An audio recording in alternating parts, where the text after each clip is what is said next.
Very nice to see one of the most recognizable faces in Malaysian MMA. You've done massive things for the scene here over the years. Agilan Thani, former One Championship welterweight title contender. Agilan, very nice to see you. We haven't seen you in the circle for a while, and you're coming back. That's very exciting news.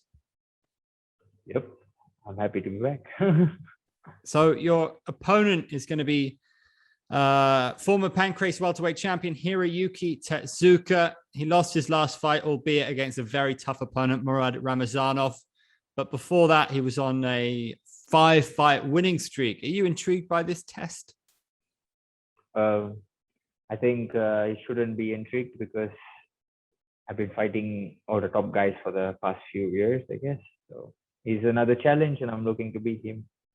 Get my hand raised, probably. Do you feel like a veteran in this game? You're only 26 years old, which is kind of funny in a way because you've been around for a while. Yes, I do feel old, but I'm not actually old. I won't consider myself veteran. I think I'm having a hiccup, in my career, where people like before they hit their prime, they have the hiccups. I think I'm at that phase of my career at the moment. Is it time to remind people about Malaysia and Malaysian MMA? Because I feel like there was a real glory days phase, and then COVID affected a lot of different things in the world. And I think it's been really tough for Malaysian MMA. Is that fair to say? Yeah, I think COVID definitely affected Malaysian MMA a lot more than other countries. Definitely, for sure. That's for sure. 100%. Do you think you coming back and hopefully with a win is going to give the scene a bit of a lift, because you're kind of one of the leaders in the scene in this country? I don't know if my win can lift things back up, but definitely me winning is good for myself and the Malaysian MMA, because we'll still have athletes constantly competing in one. And then that will put Malaysia on the map still, right? You've done a lot of different things in this sport, from coaching, owning gyms and that kind of thing. Do you have any sense of responsibility to put on shows or to do anything to help bring the scene back?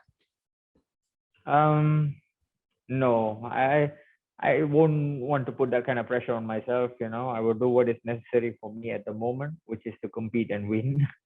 And getting my preparation on point to compete and win, and I think that's the most important thing to me right now, other than anything else. Have you done any reflecting on your career so far? I mean, competing for world titles, Ben Askren was in the headlines fighting in celebrity boxing. Was it funny for you seeing that, knowing that you've been in there with him? Yeah, I have done a lot of reflecting in my career. I think I was at a very young age when I fought Ben Askren, and I think I feel more luckier now that I fought Ben Askren compared to back then. Back then, I just thought like, oh shit, I lost to Ben Askren, I feel so embarrassed.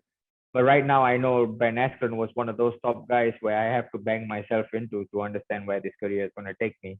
And it's good to see him fighting celebrity boxing and everything and making that big money.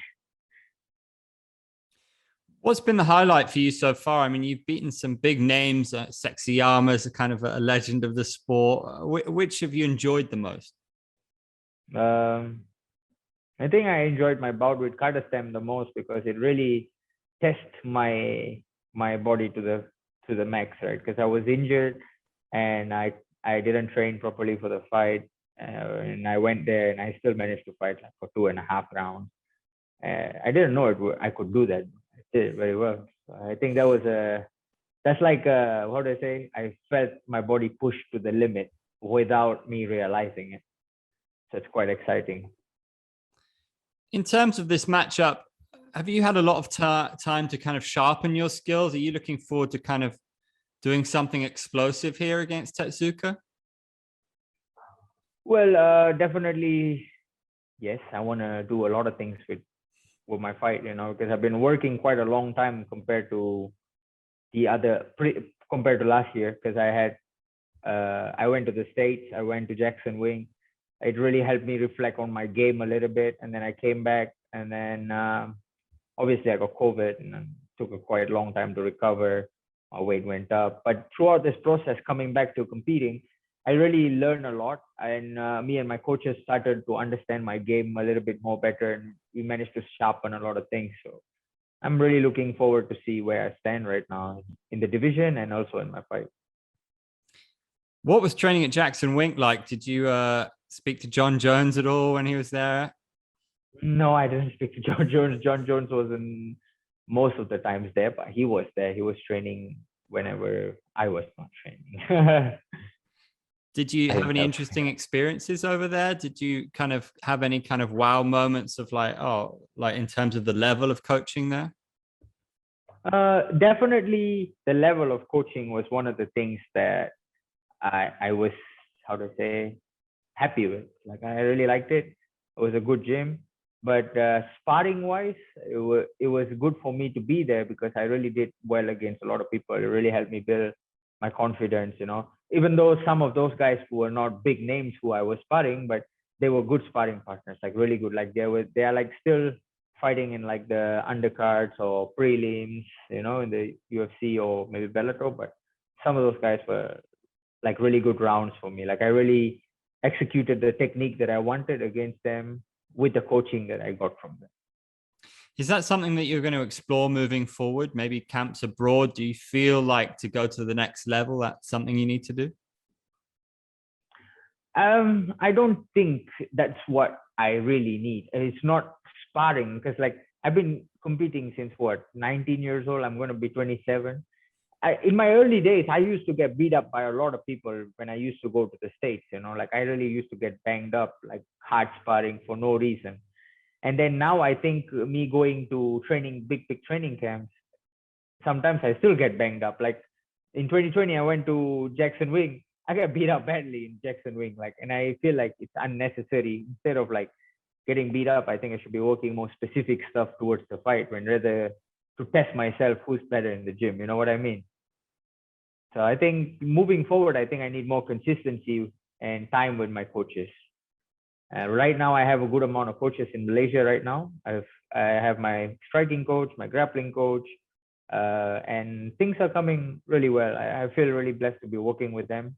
Maybe I could have found this a little bit earlier, but right now I feel better working like this.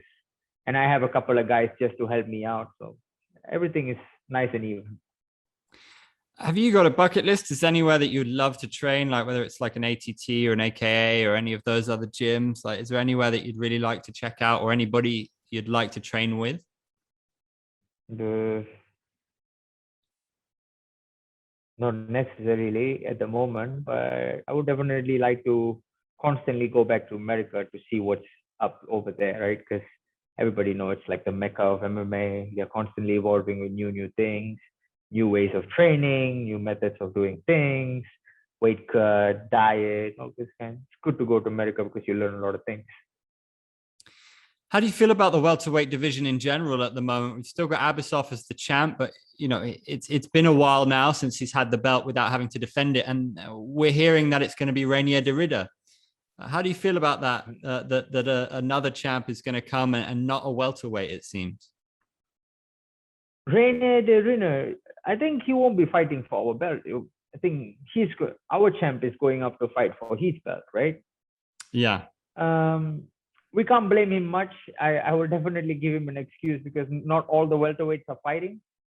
That's one thing we got to look at because most of us like maybe fought once. Max is twice because I think Tyler and the other guy fought twice so far. And now me and Hiroyuki going to fight once again. This year we fought once. I think COVID stopped a lot of things. So we can't blame him. I think he got to do what's necessary for him. At the moment, I think the fight that excites most people is probably him and Rainier de Ridder. So I think he should do that. And then after that, he should come back and defend the belt. Do you feel that you're not far away in terms of, where you're at? Is it a big win here and then maybe one more and then another title shot for you? I think the welterweight division is very small and very, how do I say, very dangerous, very small and very dangerous. Everywhere you hit is going to be some guy with something strong. It's not like back in the days when I was fighting new guys every time who never stayed in the division, right? Like I used to fight Jeff Wang, Trestle Tan, and these guys are no more in the division now. So now whoever you fight is quite dangerous. And I think if you win 2 or 3, I think you're the rightful guy to be there for the title shot. Is it important to you or that we come back to KL as soon as possible just to revive the scene? You know, we've got Jihin's fighting soon, which is great to see, but we have so many great fighters who've given so much to Malaysian MMA over the years, but they've kind of been sitting, waiting. And I think a KL show would kind of revive things a bit. Do you feel that way? I feel so too. I think one coming back to KL will definitely, like you said, you know, like uplift the spirit of Malaysian MMA again. I might not be able to do it, but maybe one constantly coming back to Malaysia will definitely uplift the spirit of Malaysian MMA athletes or the Malaysian MMA scene. You know, because they see, oh, there's a show that everybody wants to go. Like, oh, I want to be in that show. Like, people start training harder. There'll be more gyms trying to promote MMA rather than just like, don't worry about it. You know? Yeah, because I remember Bukit Jalil absolutely rocking when you were fighting. You know, hopefully we get back there soon. Hopefully. Great to speak to you, Agilan. Always a pleasure, mate. Nice to have you back.